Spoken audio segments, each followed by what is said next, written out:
स्वागत है आपका मेरे चैनल एवरी प्रॉब्लम है सॉल्यूशन विथ मोना में। तो देखते हैं अपन रचनात्मक आकलन ट्रैकर की अगली सीरीज FLN मिशन अंकुर रचनात्मक आकलन ट्रैकर कक्षा 1 और 2। इस तरीके से आपने रजिस्टर मेंटेन कर लिया होगा। आज अपन सप्ताह 8 का रचनात्मक आकलन ट्रैकर कैसे भरना है वो देख रहे हैं। ट्रैकर तो भरना आपको आ ही गया होगा साथियों। यहाँ पर अपन मेन उद्देश्यों की चर्चा कर लेते हैं।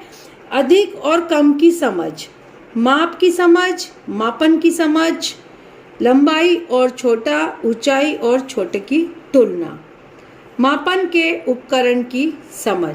तो यहाँ पर मैंने ये 5 उद्देश्य लिए हैं और इन्हीं उद्देश्यों के आधार पर मैंने प्रश्न पत्र अपना मूल्यांकन प्रपत्र तैयार किया है। जैसे कि आप जानते हैं कि हर अपन रचनात्मक ट्रैकर में जो बच्चा हमारे सारे उद्देश्य को पूर्ण कर लेता है उसको हम समूह 1 में रखते हैं, और जो बच्चा हमारा एक भी उद्देश्य पूर्ण नहीं कर पाता है और या फिर वो 4 उद्देश्य पूर्ण कर लेगा और एक उद्देश्य में वो अटक रहा है तो भी हम उस बच्चे को समूह 2 में रखते हैं। समूह 2 में रखने वाले जो बच्चे हैं उनका हम छठे दिन जो है ट्रैकर के बाद पुनः शिक्षण करवाते हैं और अगले सप्ताह में भी हम उन बच्चों पर विशेष ध्यान देकर जिस उद्देश्य में वो कमजोर पड़ रहे थे उसको पूरा करने की कोशिश करते हैं। तो यहाँ पर हम प्रश्न पत्र पे चर्चा कर लेते हैं साथियों। ये प्रश्न पत्र जो मूल्यांकन प्रपत्र है रचनात्मक आकलन ट्रैकर का, ये मैंने इस तरीके से बताया है। पहला प्रश्न है, समय को देखने के लिए किस उपकरण का उपयोग करते हैं बताइए। तो बच्चे यदि इसका आंसर सही बता पाते हैं तो वो मेरा उद्देश्य जो है वो मापन के उपकरण वाले को पूर्ण करते हैं। अधिक वस्तु वाले चित्र के समूहों में घेरा लगाइए। अब देखिए यहाँ पर घेरा लगाना है मतलब गोल करना है। यहाँ पर 3 मैंने ये समूह में वस्तुएं ले ली है, स्टार, पत्तियां, गोल, मोमबत्ती और यहाँ पर ये चतुर्भुज और यहाँ पर 2 फूल। तो इस तरीके से जो अधिक ये बच्चा गिनेगा और वो उस पर क्या लगा देगा, घेरा लगा देगा। तो वो मेरा कौन सा उद्देश्य पूर्ण कर रहा है, यहाँ पर अधिक और कम की समझ वाला जो पहला उद्देश्य है वो इसको पूर्ण कर रहा है। प्रश्न तीसरा, उस वस्तु पर घेरा लगाइए जिसका उपयोग हम वजन नापने में करते हैं। तो देखिए वजन नापने में मैंने यहाँ 4 चित्र बनाए हुए हैं। ये चारों चित्रों में से बच्चे जिसका उपयोग करता है वो बताएगा कि वजन नापने में हम किसका उपयोग करते हैं, उस पर वो राइट का निशान लगाएगा और वो मेरे कौन से उद्देश्य को पूर्ण करेगा, यहाँ पर वो मेरे उद्देश्य को पूर्ण करेगा, मापन के उपकरण वाले उद्देश्य को पूर्ण करेगा।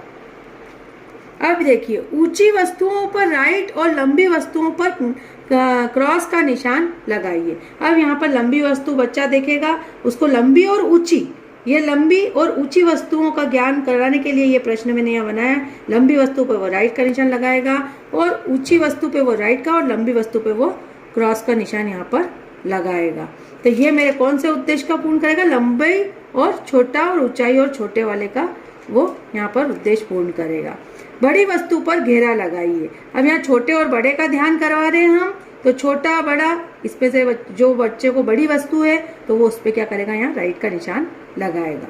लंबी वस्तु पर राइट का निशान लगाए। यहाँ पर भी वो लंबा और छोटा समझ रहा है तो यहाँ पर वो लंबी वस्तु जो उसको दिख रही है वो यहाँ पर उस पर राइट का निशान लगाएगा। चित्र देखकर बताइए किसमें पानी का माप ज्यादा है, उसे राइट का निशान लगाइए।